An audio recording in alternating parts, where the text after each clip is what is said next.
身躯无扎现金，无扎钱，嘛会当买物件。毋是用现金支付的这款纳钱方式，即嘛是愈来愈时行。根据金管会的统计，去年1月至11月，旅客金额年增率是21.66%，这是创下同期的新高，而且已经超过2012年规年旅客金额。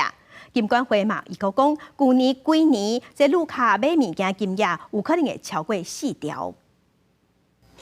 金管会公布，到去年11月底，国内有32间信用卡发卡机构，总流通卡数有5796万张。无论11月旅客金额，或者是前11个月旅客金额，拢创历年同期的新高。在去年从1月到11月，整体的累计签账的金额呢，是3.8兆元，那大概就是3兆8403亿元，这个已经是创历年来的一个新高啊。